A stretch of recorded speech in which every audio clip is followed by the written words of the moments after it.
Many thanks for staying with us here, everyone. We would like to say a big thank you to you. Let's get to our first conversation on the road for you this morning. We have been told time and again that the task of nation building is a collective one that cannot be left alone in the hands of politicians, whether in Abuja or anywhere else. And over time, quite frankly, since 1999, I was seeing politicians or seeing individuals, including civil society organizations and pressure groups, continue to play their part to ensure that this democracy, which started as part of the Fourth Republic in 1999, is sustained and continue to get strengthened, especially at an institutional level. Again, we've seen evolution in the showbiz world. I mean, talking about entertainment, where music and other forms of arts have been leveraged to ensure that we continue to conscientize ourselves regarding our role within the civic space. We have with us this morning one Nigerian, a very distinguished one, who has used his career of several decades to help push these frontiers in ways that are remarkably impressive. It's a pleasure to have Zaki Azzay, veteran hip-hop artist, with us here on the show this morning. Zaki, thank you for coming. Thank you. Thank you for having me. Right. I'm particularly excited. You had to do that. Very important. The touches. Yeah, sure. So that's your signature, isn't it? Signature. It's not your complete, right? Yes. I can imagine. Thank you for coming on the program. Thank you for coming, we are very delighted. I mean, you are a human rights ambassador for the National Human Rights Commission. Yes. Talk to us about, first of all, what makes that role very dear to your heart? Well, I've always been that, even before the National Human Rights. I remember when I was much younger, when I was just starting, before even, or around my first beginning, there used to be, may he so rest in Professor Ramson Kuti. Right. If you remember, at Anthony there, we had this human rights office. In Lagos. You know, in those days. Even before I became famous. Right. So I've always been part of the Aluta Continua and all that. And then at a point, the National Human Rights gave me that title as me and I wish I forgot. We're about three. I can't remember the names. This was in the 90s, I guess. No, it did not quite long. It's not long ago. Wow. This is like let's say 4 or 5 years ago. Oh, okay. We're about two Nollywood celebrities plus me as National Human Rights Ambassadors. Right. You know, we get to intervene, like sometimes people call our numbers, you know, we are easily, accessible. You can easily, accessible. You know that once you know that this person is a human rights ambassador, you can call, lay complaints. We will know the right people to talk to in the National Human Rights Commission, so they will take it from there. You know, issues of maybe wife battering, you know, any human rights violation. You know, so that's how we intervene as ambassadors. And then we also talk about it in our events, in our shows, on TV, especially on my TV program, True Nigerians. You have a TV program, True Nigerians? Yes, I do. Okay, apart from singing. So basically, you have been in the forefront of this human rights, I call it activism. Yes. And we have, in time past, also seen celebrities come out to, you know, lend their voices to, you know, the ills, the happenings in the society. I want to channel, buttress a bit on the governance Nigeria. We just came out from the elections of the FCT. You saw the happenings. Do you want to lend a voice? The whole electoral reform, everything, the cry and the heart cry of Nigerians towards better democracy and all of that. What would you say about it, and how have you lended your voice even from your end? The only thing I can say, it's the only way you can fight bad governance or bad leadership in any country is participation. So if you choose not to participate, not to come out and vote, that's the only time you have power. So that's all I have to say on that. Right. I'd like to ask you about some of the protests that we have seen in our contemporary times. Perhaps one that readily comes to mind is the NSAS protests of 2020. And then, of course, by 2024, we also had another one, End Bad Governance protest. But the big one, the very pivotal one that shook the country for whatever reason was the NSAS protests. Yeah. When you look at those events now, I mean, with the benefit of hindsight, what would you say it has changed? And what would you also say those who protested at that time missed? In terms of, because first they say it was amorphous, there was no structured leadership, and all of that. I think what they missed was not knowing when to stop. So they overstepped their bounds. Yeah, it was overtaken by hoodlums. Understand? It was hijacked. Let me put it that way. Right.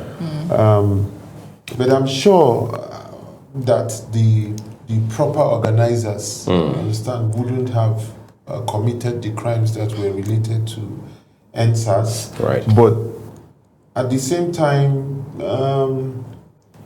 not knowing when to stop is the major problem, because we lost at the end of the day. It's like you are given an opportunity to say, okay, we have had you. Okay, let's talk. You are refusing to talk. Now, maybe you even added 2 more. If you remember what happened, or 3 more. They said, okay, we have still agreed. Come let's discuss and know how to continue. But I know. Could there be a touch of Nigerians being very emotional or not even being logical in any way? Because, like you said, they had gone out, they had lended their voice, and there was a time to have a conversation. But they didn't know the point to stop and have the conversation. Could it be part of the things that we'll say is wrong with Nigeria's democracy? No. I think if you ask me, the proper NSAS, the original NSAS, not the hijackers, because there's politics in it too. Because I am aware that some other politicians also have a hand in the hijacking to make it look bad or to use it against their opponents. I think that's basically the major problem we have in this country. Our politicians, our leaders fight dirty. If there's a good thing, maybe from the opponent side or opposition side, they try and look for a way to make it look bad instead of capitalizing on it and continuing. If there's a bad thing from the opposition side, they use the bad, even at the expense of people's life, to make their opponents or oppositions look bad. To the extent of, there are so many things I don't want to say on TV, but we've had a lot of rumors why we still have insecurity in Nigeria, which is mostly political. So it's just the same thing that happened with NSAS. NSAS is just a platform that involves the youths and their voices. But this same pattern still plays out within politicians, which is why we are struggling with leadership in Nigeria up till now, and we are not making much progress. Interesting. I think I went a bit too far. Maybe we'll start from the basics. All the while I had thought that you were from the north. Not until I heard recently you were from, Benue State. No. If you say that, I won't be happy. Are you saying you don't know the meaning of this color? No, well, you're known There's only one tribe in the whole world that wears this color. Absolutely. But you're known for Hausa songs, your lyrics and everything. Hausa is a bigger, if you check the Hausa language, is the second widest in the whole of Africa. So you have a bigger market. Right. Okay. Understand? And then Hausa is more or less like lingua franca in the northern part. Almost every northern state has its tribe, but it can speak Hausa. Right. So you get to reach more people.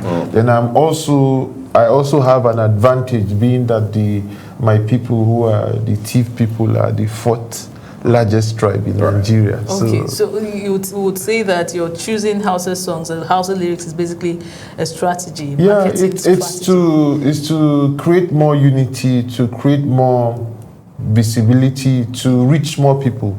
That's the essence of music, to communicate, to, especially if it's my kind of songs that passes positive messages. The more people you reach. Yeah, Kaduna State. Oh, interesting. It's safe to say that, I mean, we can't blame people who assumed you were from Kaduna State because I think that assumption is widespread. You are going to do a lot of work to have to correct that. But again, it's Nigeria ultimately. But I want to talk to you again about not just your career, but some very interesting events that have, if you like, sort of defined or shaped not just what you do, but perception. In 2023, for example, there was a report that you had accused certain Oluwa Tosin Oluwole, the one who popularly called Mr. Easy, of stealing your song.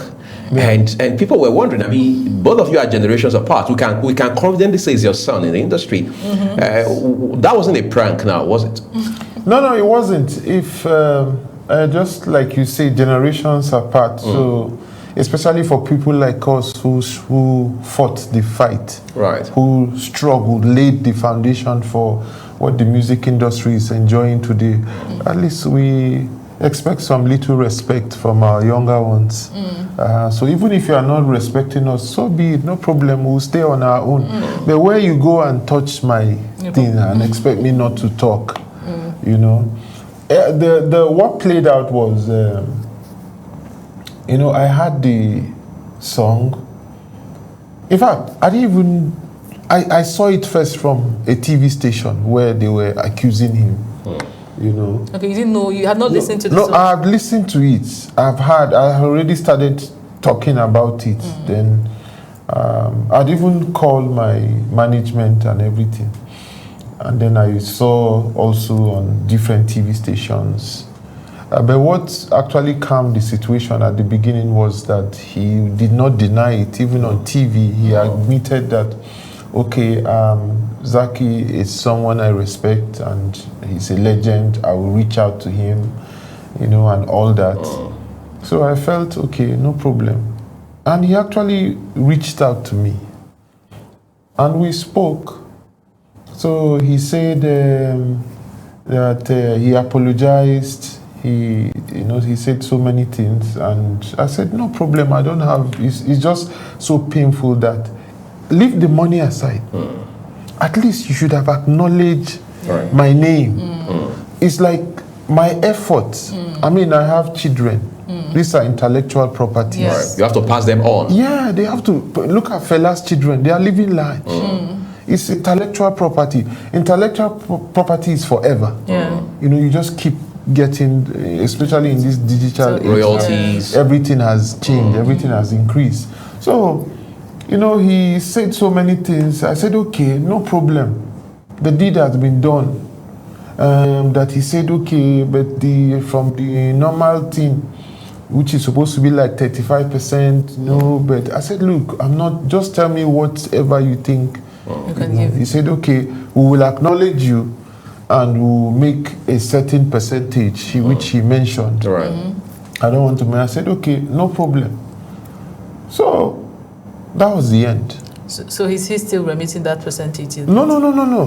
He from that, after that conversation, he stopped speaking my calls. Wow. He disappeared. Wow. In fact, I felt insulted. But for me, that's what's even annoying. So is that why you said he disrespected you? Yeah. Of course, it was. So, I don't think I would let that matter rest, especially because of the way he conducted it. Are you taking legal action? The disrespect, obviously, I'll have to take legal action at the end. Because, I mean, not picking my calls after our conversation and everything, not saying anything, just blanking out. And, the case is in court as we speak. The case is currently in court. Yes. Interesting. So let's talk about the music industry. You just mentioned that you were part of the foundation. You were part of the guys that laid the foundation. But things have evolved. Yeah. We have streaming platforms now. We have the music industry going virtually digital. Has there been a struggle from your own end and older generations that actually laid the foundation, trying to integrate what they had, you know, to what is the reality of today? That question means you are not current with what I've been doing. I mean, I'm not. I'm. Gen Z. No, I'm not Gen Z, but music is something that I feel if I stop, I will die. Okay. It's in me. I can't. It's not. We did not start music for money or fame. It's just. It's inbuilt. It's God given. You understand? So it's not something I will ever stop. I've had a lot of songs now that. In fact, just yesterday, a song I released. They called me and said, it's 24,000 streams. I was like, wow. Interesting. Within a short while, you understand, and all that. Interesting. So, in fact, I'm just waiting for one of these artists, Atela, particularly, who won the Idols or who was at the Idols one time. Yes.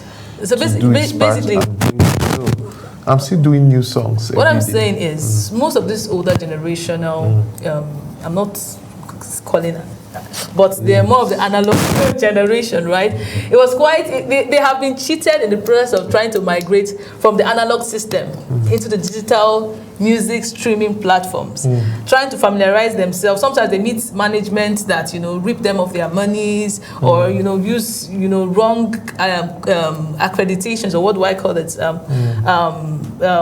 People that are part of the project. Sometimes they rip them in the process of trying to integrate their music from the analog system into the digital system which we have today. Has that been a case for you at any point? Well, what my own case was I always say thank you to MI. Okay. MI is the one that opened my eye to digital. In fact, when MI started doing all these digital things, most people didn't even know about digital platforms. He was cashing out, and he spoke about it once, and I now realized that people were using my songs online and cashing out.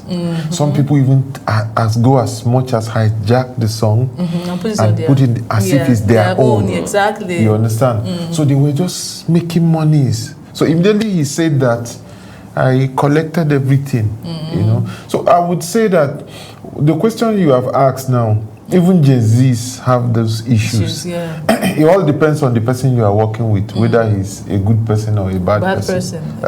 And your knowledge of the whole thing. And your knowledge of the whole thing. No, knowledge of the whole thing, you learn. I mean, there's nothing there. You see everything. Right. You just check everything. It's like checking how many followers you have on Facebook or Instagram. Right. So it's that easy. So if you get the right people, like I'm working with Now Music now, especially with the digital platform things. Ife Omorigwe, I know you know Ife. That's someone who has also been in the industry for a long time. Right. Okay, for instance, Ife is not Gen Z now. Right. It's not Gen Z. He comes from way back. He comes from way back, but he knows everything digitally and analog. There's no analogally. So, and even analog. Right. So, it's easy, you understand? The difference is that the artist may not have the time to sit down and learn and be following this thing because it's always on the road. Like, I am always on the road. I'm hardly I can't remember being in one place for 1 week for how many years ago, you understand? So, it all has to do with the legend or the I don't know what is our gen again. Is it not Gen Alpha or Gen? Is it Gen? No, definitely not Gen Alpha. But you're definitely not millennial. No, you are before millennial. You're before millennial. Before millennial. Is it Gen Y? I had the song. No, we'll find out before you leave here. Okay, no problem. Okay, Gen Legend. That works. Okay, that works. Right. So before.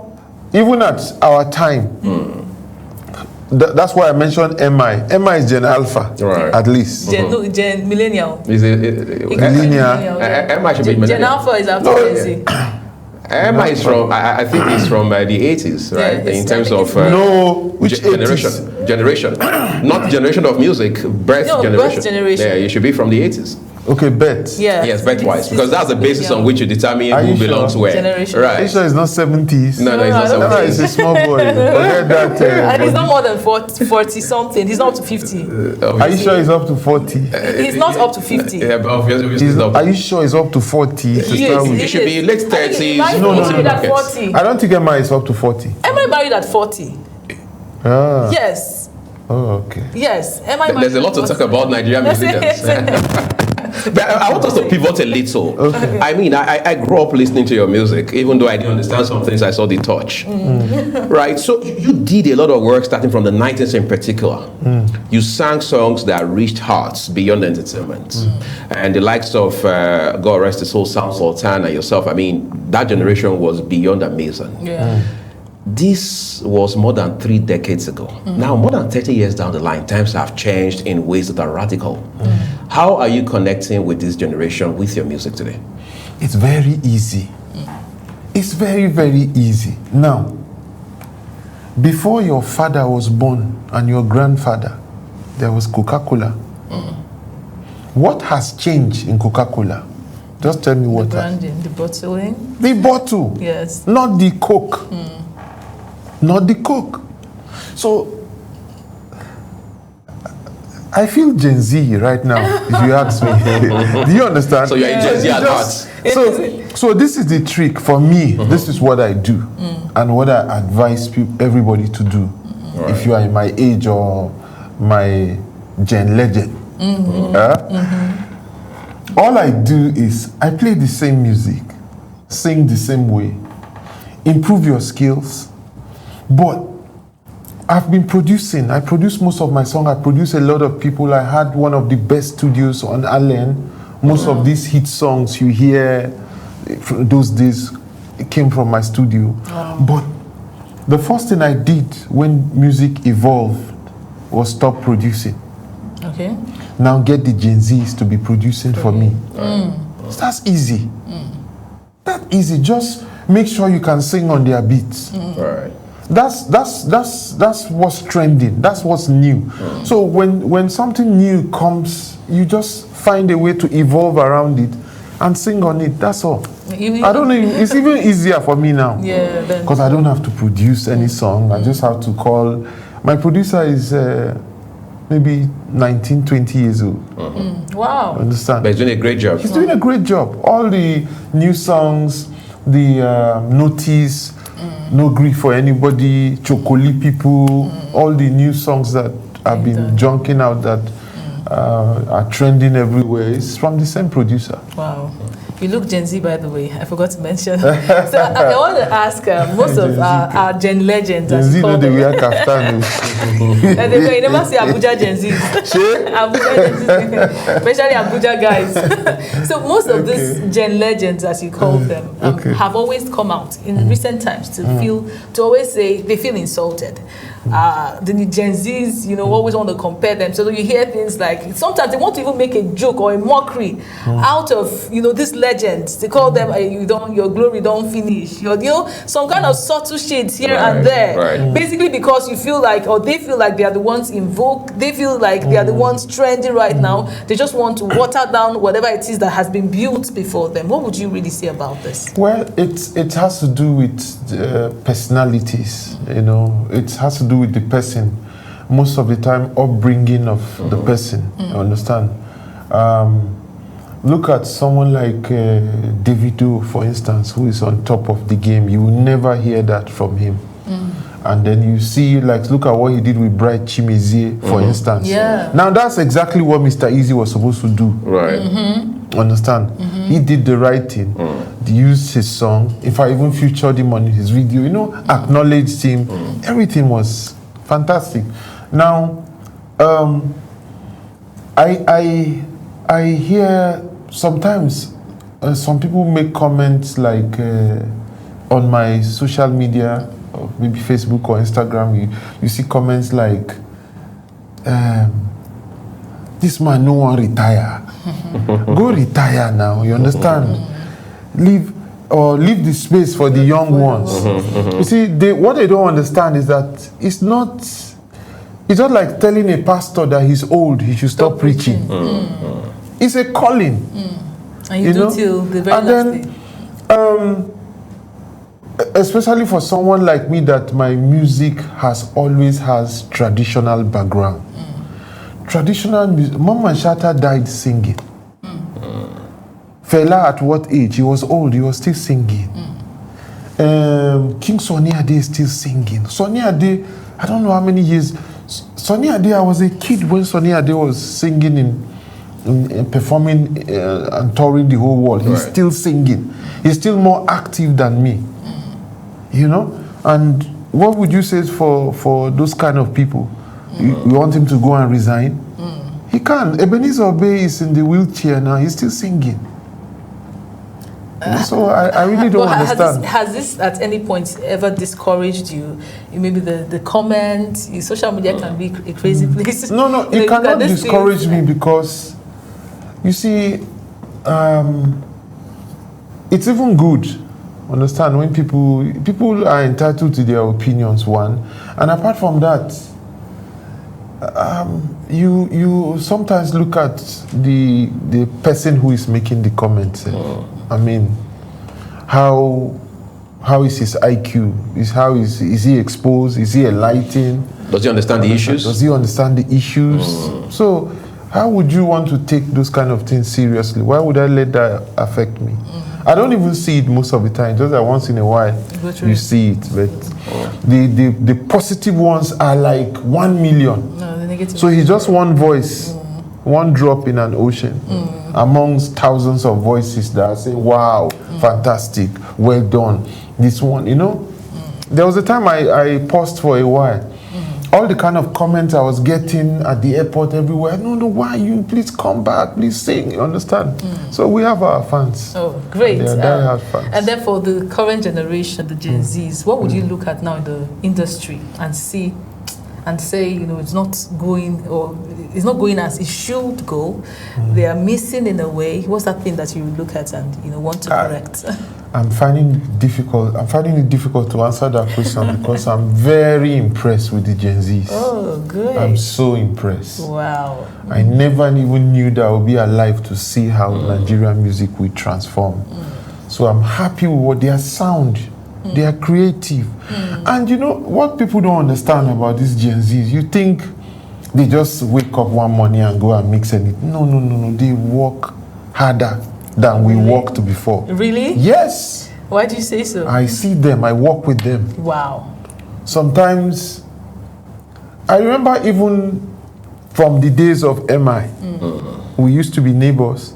Sometimes he would be sitting on his console for days, like 2 days, 3 days, working. You know, on a project. On a project. It takes a lot to bring out a song. Most people, you don't just. It takes a lot. You understand? So I'm really impressed.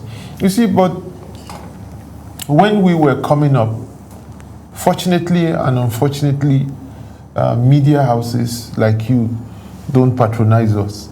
At that time, if you remember, the media houses were 95% Western music, only 5% Nigerian music. So Nigerian music was struggling.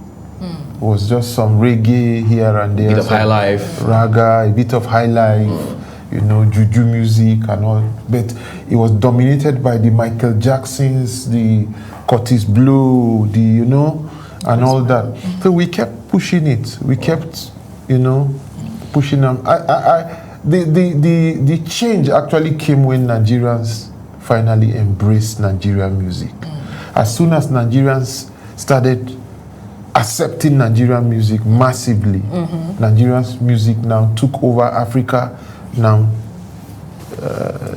taking over the world. Well, Afrobeat has been a sound, and like you say, Nigerian music has taken over the world. But where do you see it in the coming years, and how would you even assess it? I know you have some positive review as to where we are right now internationally. We saw the likes of Davido, nominated for the Grammys, Burna Boy, and I was tempted to ask you a Davido or Whiskey, which All one? of them. The popular question. All but of then, them. how would you assess our music, Nigerian entertainment industry? Well, the government itself, do you think they are supporting enough? No. The government is actually, in fact, I laugh at them. If only they know how much they are missing in the entertainment industry. The entertainment industry is the only industry that is capable of providing employment for all Nigerian youths. Wow. If the structures are right. If the structures are right. Yes. That's where the government come in. Now, the entertainment industry have been able to achieve what it achieved without government support. What do you think? This is without government support. Everything they have achieved. Now you can.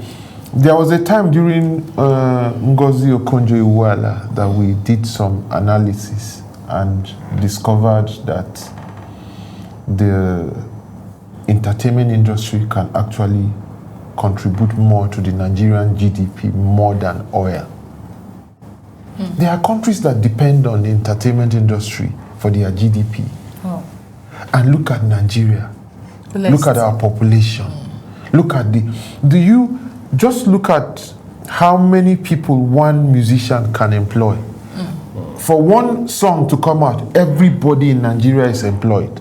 From the policeman who provides security, to the carpenter who is building sets, to the painter who will come and paint the sets, to the director, to the dancers, to the fashion designer, to the cab driver. Everybody is employed. The food vendor. Yes, to the food vendor. Just give me, is he electrician involved? Because building a set is like building a house. Right. So everybody is involved just to produce one musician, one song. So you can see the chain of employment that one artist. Now look at how many musicians we have in Nigeria. So there's a lot that the government is missing, especially in areas of tax and so many. The government has put in place tax, so even if they are not really putting so much. Well, I know that somehow this tax is going to affect, the digital platforms, because before you're able to get your money from streams and all of that, the tax is something that will be done at that, especially from source. From source, especially. So we are not seeing them giving so much, but somehow they are going to be receiving. From this. They need to do a lot, and for the Nigerian entertainment industry or the artists will not even complain. Government cannot just come and say tax. What are you doing? What structures have you put in place to support the entertainment industry? Exactly. Because where they are now, they can do more. They can gain more. Their profits will be maximized if the government have, for instance, the issue of piracy, for instance. You can't do anything now. Even during our time, the pirates will tell you, you are wasting your time. You arrest them, they come out the next day. So, okay, so you recently distanced yourself from PMAN leadership due to internal disputes. What lessons does this hold for the industry, governance, and accountability? Well, some of us have worked very hard to get to where we are, and we stand for integrity. And what money cannot buy is name. A good name. If, for instance, you are involved in an organization, every organization has a laid out manual, constitution that it should follow. So if the leadership of PMAN is not going by the constitution of PMAN, then there's a problem. And I don't want anything that tomorrow somebody will call Zaki and they are part of this. This is missing, this. I don't want that. You understand? So I just felt that because PMAN is like a charity work. What our involvement is PMAN is to use our goodwill, our fame, and open doors to people to access corporate organizations, to do things like, one of the biggest awards in this country used to be the P-Man Awards. But now you see it's not even existing anymore and all that. So we wanted to bring all those things back. We wanted to start generating funds to be able to take care of the Nigerian artists, the entertainment industry, the welfare of the Nigerian, especially the upcoming artists. There are a lot of things the Nigerian artists don't know about that we needed to educate them about, especially in terms of intellectual property, how to sign a contract, so many things, that is all in line with P-Man and what P-Man is supposed to be doing, So P-Man is a very good place if you really want to help the entertainment industry. I know helping the entertainment industry will mean helping a lot of Nigerian youths. Everybody wants to do music now because of the way music is booming. So this is even the time to do more P-Man work. Right. But unfortunately, the leaders in place are not doing the right thing, and I don't want to be caught in that web. Permits me to be a little daring about the same P-Man issue. Did you have a personal, if you like, maybe an axe to grind, maybe personal beef with P-Man's former president, Pretty Okafor? No. As a matter of fact, we were friends. We were friends before P-Man. We were friends. Did anything change in that friendship? If your friend is not doing the right thing and you advise him and he's not taking to advice, instead of taking to the advice and he is reacting to it negatively in a way that is becoming like fight, I think the best thing is for me to just withdraw and let him carry on. There have been several talks about so much of internal wrangling, politics of some kind within P-Man over time. I mean, that didn't start today. I'm sure you are even It's always been like that. You are even far more familiar with these issues than we are. But my concern really at this point But that's the reason why we even came in, to stop that. Right. Has it stopped? Has the situation improved? Well, we were making a lot. I won't lie to you. No P-Man has made as much progress as we did. In terms of leadership? When we came, during that, before the crisis started. Right. The crisis actually started out of greed. We have been working. For 11 years, we have been working using our monies. So eventually, money started coming a bit via P-Man's property that IBB gave during his regime. That's where the whole greed and the differences. As we speak now, we have, from what I'm hearing, I heard there's another president, and then there's another president. So there are like three factions now. Thank you. How did P-Man come about this issue with Olusco Investment Holdings and all of that? It seems money is at the very heart of the crisis within P-Man.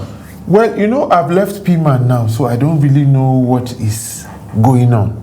I don't. But you referenced Olusco Holdings in your resignation when you also talked about the former president. But you say you didn't want to dwell on. Before the Olusco is a developer who came to develop the P-Man properties. Understand, and made some payments, premium. Yeah, made some premium payment. It wasn't even complete. It wasn't even much at that time. It wasn't complete before this whole beef started. As soon as monies, started coming in. So you've used your platform to celebrate Nigerian heroes and promote unity through events like True Nigerian Party, right? True Nigerian's Party, yeah. True That's Nigerian's the Party. Concert. Yeah. Yes. So how can music, going further, how can music and culture contribute to national cohesion and purpose? Well, music is the fastest way to reorientate the mindset of Nigerians. It's the fastest way. And in fact, anything you want to achieve, any sort of campaign you want to campaign, and that's why most adverts on TV, you can't do without music. You understand? So music is the vehicle in which you use to convey messages quickly. even if they don't want to hear it, they must hear it because music is nice. So by the time they sing to it once or twice, you know. So I feel that I remember one regime, political regime, I think Goodluck Jonathan, if you remember, music contributed a lot to why he won that election. Yeah, the first. So that's to tell 2011. you, yes, that's to tell you the power of music. You know, that's why I wonder why our government at the center is doing, ignoring putting the right structure for the entertainment industry to grow. Do you think they are not lovers of music? You think our president does not love music so I don't think they even have time for music. They don't have time for music. They can't even dance. But again, that probably also raises the question of what are musicians, especially people like yourself, who we can say have been there, done that, doing to also advance ideas or if you like, initiatives to them to say, look, this is what we want to do going forward, and this is where we want the government to come in. It could be Ministry of Creative Industry, Ministry of Arts and Culture, or what have you. Are you guys, I mean, your set of musicians doing that, for example? Yeah, we have been trying. That's one of the reasons why we actually joined PMAN. Now you can imagine what is happening in PMAN, for instance. That's very discouraging. Is it not the same? That's the front. That's the structure that is supposed to be liaising or be communicating with the government at the center, at the center, even state. That's the face. Understand? That's the proper way to present our case. But you know, when they look at us, that's why they always look at us and look down on us. Because all they have ever known about PMAN is fight. One fraction to the other, you know. I also feel that it was even giving some people who would normally cannot talk to you to even insult you. So those are some of the reasons why I resigned. So you see, the only way I think the government or organizations or government or private organization even we take the entertainment industry serious, PMAN. They need to fix PMAN. In all this that is going on, given another country, someone from the government in a leadership position would have intervened in what is happening in PMAN. But you see, everybody is quiet. Nobody is saying anything because they look at them as, you know, but that's the mistake. That's a big mistake. What you are looking at can employ the whole Nigerian youths. And we're not saying that. They're not seeing it. Okay, so we're going to look at a few other things. We'll look at the economics of entertainment, because that's a big conversation around the world at the turn of the 21st century. Then we'll also look at politics. For example, all of that will be after we return from this short break. Do stay with us, everyone.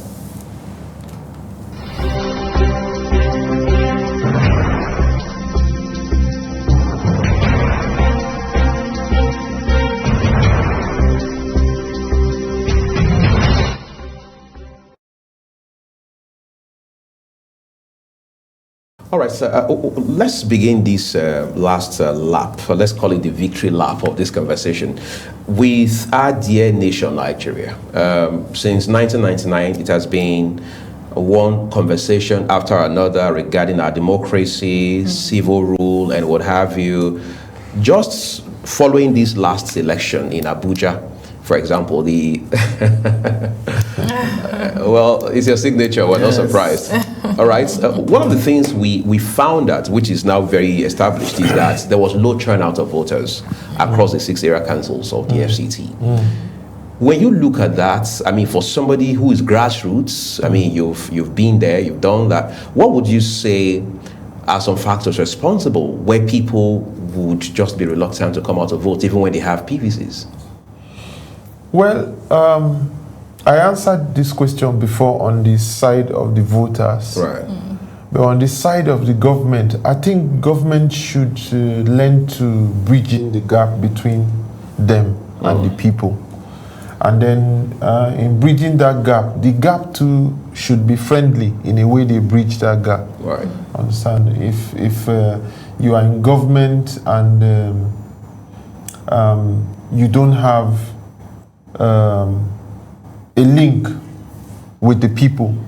Well, who are you governing? Who are you leading? So you say that there's a lot of gulf between government and the people. There's too much gap. There's too much gap. The people need to be educated with the processes of government. They need to know the process. They need to know the nitty-gritty of being in government and why they have to make certain decisions. You know, you need to explain to the people.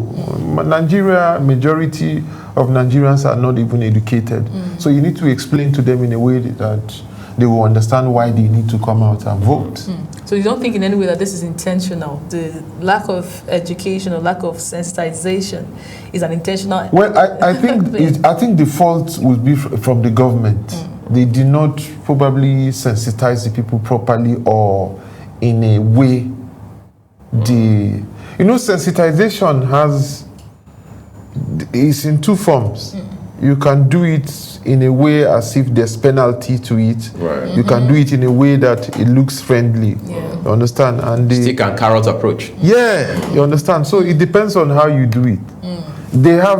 You can't force anybody to come out of his house. Right. And that's what you cannot do. So you must find a way as government to sensitize the people in a way. It's not just sensitization, give money or go and sensitize. At the end of the day, people you are even relying on may just eat the money and not do what you are. You know, sometimes it takes you going there on ground and talking to the people, relating with them, have them ask you questions directly, questions that are insultive to you, but you take it and explain to them. That way they feel... Like, let me take, for instance, some of the things I do with my TV program, True Nigerians. When we bring most of those guests we bring on the program, we give them tax.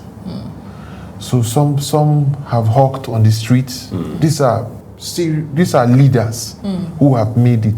Now, I discovered that when they start talking about their story and how they got here, they talk about when things were tough, you know, how they used to sleep. I remember one governor say he had only one pair of clothes and he used to sleep in the same room with goats. Now someone out there now is relating with it. Why am I trying to make this point? I discovered that after the tax, it kind of draws the masses closer to that guest. Now you are relating with them, because as you are a governor, for them now they are sleeping in that goat house. So anytime they say, okay, this man, so it is in that kind of form that the government and the center is supposed to be relating with people in terms of sensitizing them. Right. Try to look for someone they like in that community, someone they believe in, someone that is a role model, and then give him the task of sensitizing, mobilize him, and you know he has integrity. You will mobilize, give him a reason why he should vote for you, or they should come out and vote. You know, I'm just saying my own bit, but I think it should be friendly. Right. Any type of sensitization must be friendly in a way that the people will come out of their free will and do it. Talking about sensitization, 2027 is just by the corner. It's elections year, and the Nigerians are known for, you know, sentiment around religion, tribe, and all of that, especially tribe. You are someone that have experienced different cultures. Well, I would really love you to lend your voice on that. Well, all these things are weapons of politicians. That's why when they talk about politics in Nigeria now, everybody's talking about religion, talking about tribe. You know, it's just that the politicians keyed into that to create division, to gain more votes or something. If you go rewind the history of Nigeria, especially like in Kaduna where I was born, there's nothing like religion. Christians, Muslim, different tribes, Yorubas, Igbos, Hausas, everybody is an indigene of Kaduna State.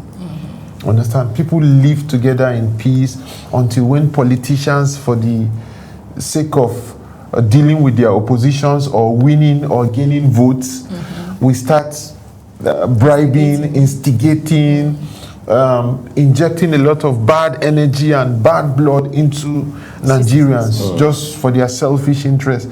That is why it's now looking as if Nigerian politics is all about, if you ask this person, where is he from? Sometimes,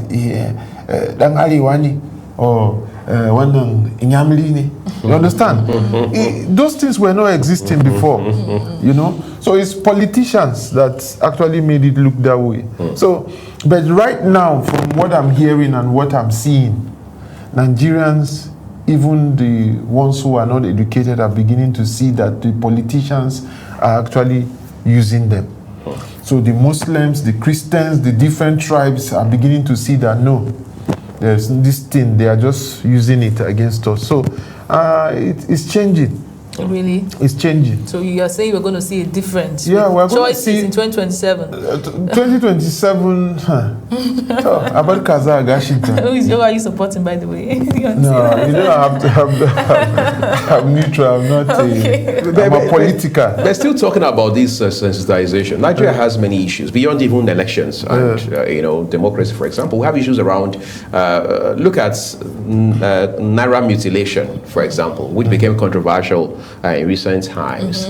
One would have thought at this point in time, on issues like that, issues of continual voters registration for citizens to come out to obtain their PVCs and things like that, I mean, established, grounded musicians like yourself by now would have been working hand in hand with the National Orientation Agency, the Central Bank of Nigeria, and even INEC, for example, to use your art to push these narratives.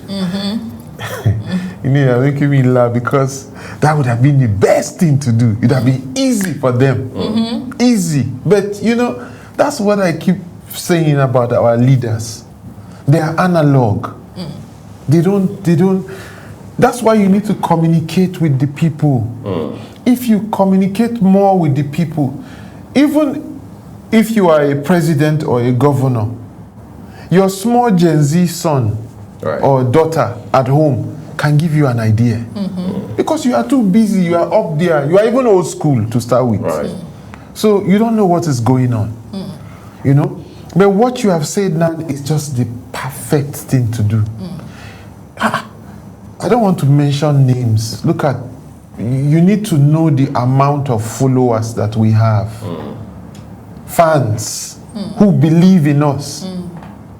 You now come out and say, okay, you know, you are campaigning for people to come out and vote, or campaigning for Nigerians to reorientate their mindset.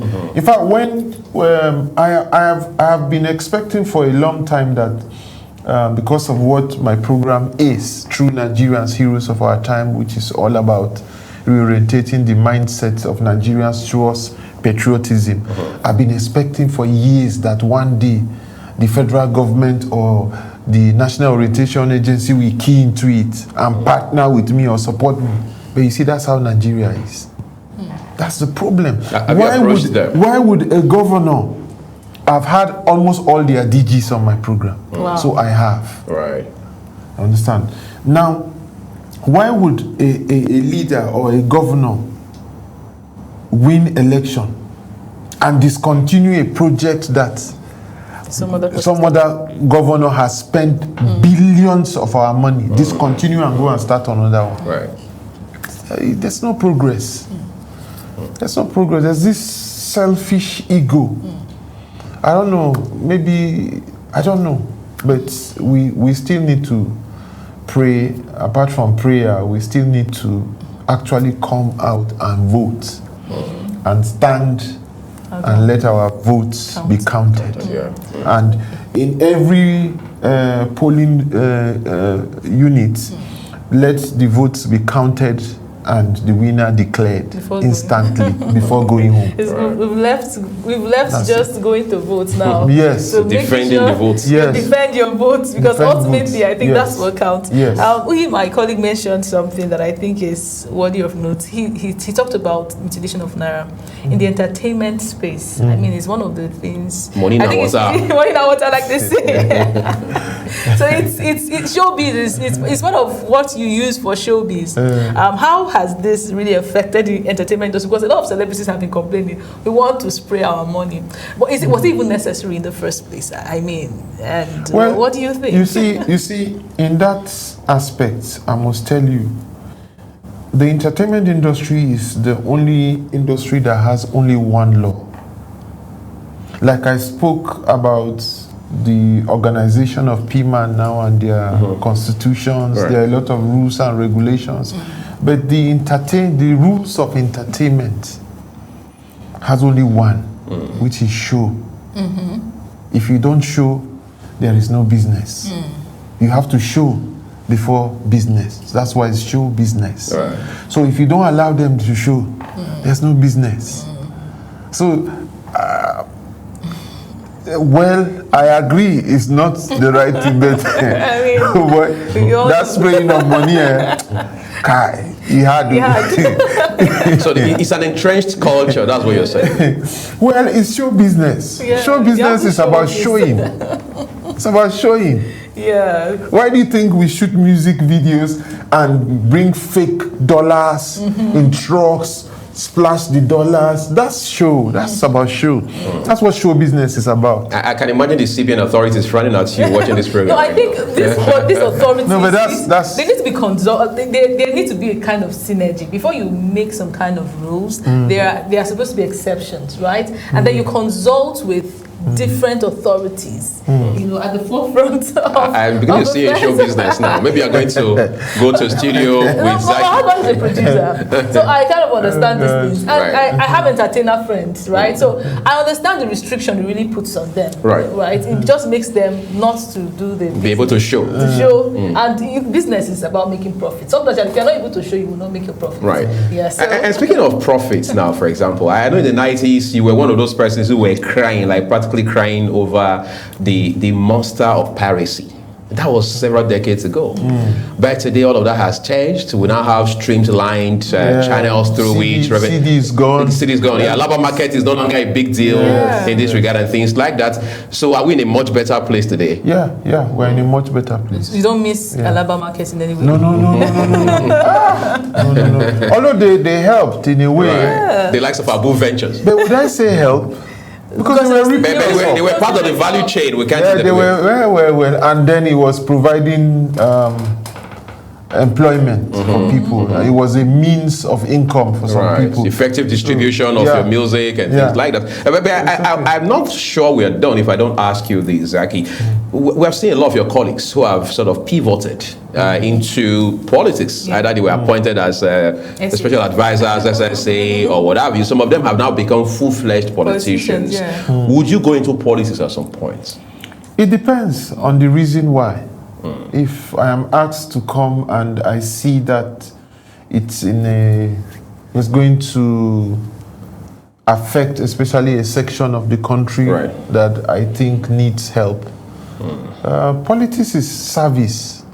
It's just like what I did with PMAN. It's like we're using our monies to run it. That's how. It's just that a lot of things are not in order in Nigeria. If not,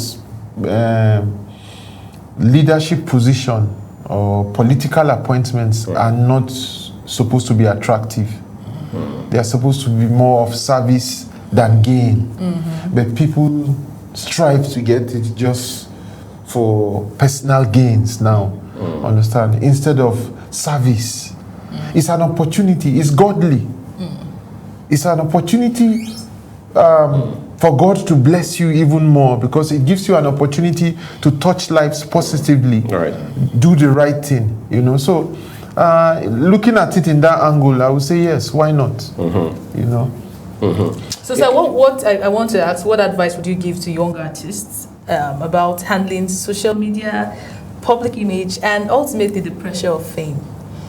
Social media is not a platform for you to insult and disrespect people. It's a platform for you to communicate and empower other people, advise people, do the right thing, be positive, And don't always be too quick to react to social media, you know. So interesting. Do you have plans of still winning the Grammys? That would be a miracle. I'm happy with the ones that are winning it. I'm happy. Okay. If they've won it, I've won it. Right. I mean, this is what we fought for.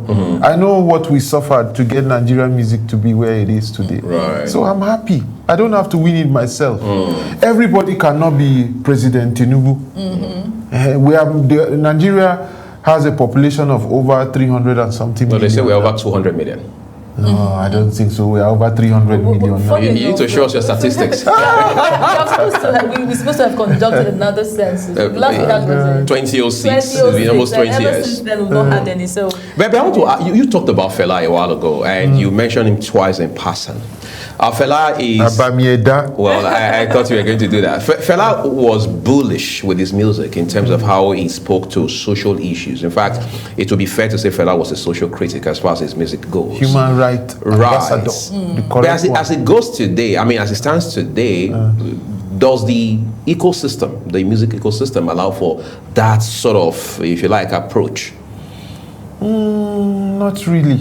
It's a bit stiff now. is it because of the kind of leaders we have? We don't have freedom of speech anymore. No, I think you don't even need that much. The social media is helping more now. You understand? But it's a little stiff. I heard of a boy that was just arrested for reporting Boko Haram and the Nigerian military. I don't know why he was arrested, but you know. Idris Abdulkarim's music was banned recently too, basically for speaking. No, I will not support any music that would cause disunity in Nigeria. Okay. We need to constantly promote unity. Right. And we need to be careful the kind of messages we put out on social media, even in our music. You know, even if you listen to Fela well, yes, he was fighting for a good cause. Right. But he did not do it in any way that would disunite Nigeria. He was focusing on the target. You understand? But when you say you call Nigeria in your song, you are scattering the whole country. You understand? Fela was targeting people. You understand? People who were doing wrong. And highlighting the issues. Highlighting the issues. So you have to be careful in the way you pass the message. I think it's the means or the way you put the message that actually makes it. So messaging is very important. Yes. Well, I'm afraid if we want to continue with you, we are going to skew just alter your entire schedule for today. But we'd like to say a big thank you to you, Zaki Azzay, a veteran Nigerian musician, for taking our time to join us today on Global Morning. We can't thank you enough. We also want to say a big thank you to everybody who has watched today. We'll continue our broadcast here on Global Television as well as across our social media platforms. And this interview will be available on YouTube and other of our platforms across social media. I am Uyi Agmofwegbe, and my colleague Priscilla Obasi and I, on behalf of the entire team here at Global Television's world headquarters in Abuja, Nigeria's capital, we say thank you for watching. We'll now leave you again in the hands of Zaki Azzay. He calls this particular song Mata. I hope I pronounced that correctly. Mata. Mata. All right. Enjoy. And our broadcast here on Global Television continues, everyone. Bye-bye.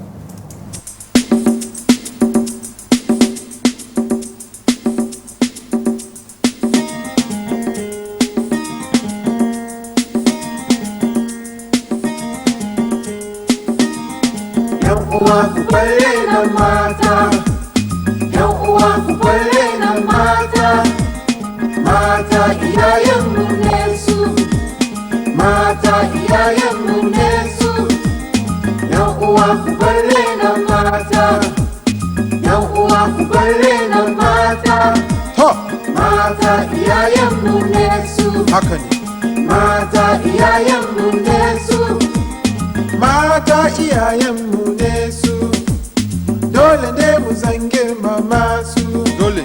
Wata guda so tara daidai, ku dubi yunkurin haifa ‘ya'ya, kun ga su suke haifa ‘ya'ya, suke wanke ‘ya'ya, suke runguma ‘ya'ya, suke goya ‘ya'ya, har yara su girma. Ba shakka. ‘Yan uwa ku bar raina mata, ‘yan uwa ku bar raina mata, mata iyayenmu ne su. mata iyayenmu ne su. Yan uwa ku balle na mata, yan uwa ku balle na mata, mata iyayenmu ne su, mata iyayenmu ne su. Ko a ko ina sai da mata, aiki daban-daban gare su mata. Mata suna nan da aure, su je dawa su yo aikin gona, su debo itace su kawo, su je karijiya don neman ruwa, su zo gida su kuma daura abinci. Mata iyayenmu ne su. Yan uwa ku balle na mata, yan uwa ku balle na mata, mata iyayenmu ne su, mata iyayenmu ne su. Yan uwa ku balle na mata, yan uwa ku balle na mata, mata iyayenmu ne su, mata iyayenmu ne su.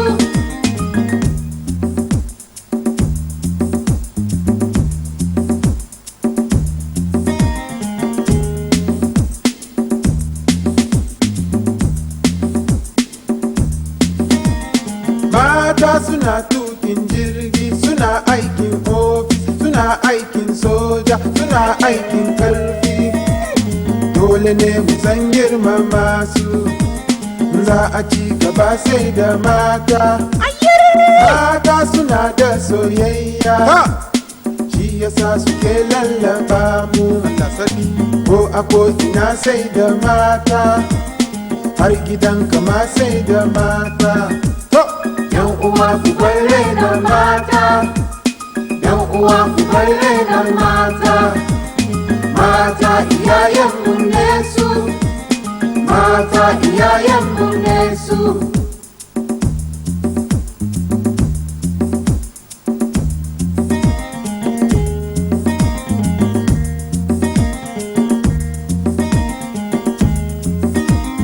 Yan uwa ku balle na mata, yan uwa ku balle na mata, yan uwa ku balle na mata, yan uwa ku balle na mata, mata iyayenmu ne su, mata iyayenmu ne su, mata iyayenmu ne su, mata iyayenmu ne su. Yan uwa ku balle na mata, yan uwa ku balle na mata, mata iyayenmu ne su, mata iyayenmu ne su. Yan uwa ku balle na mata, yan uwa ku balle na mata, mata iyayenmu ne su, mata iyayenmu ne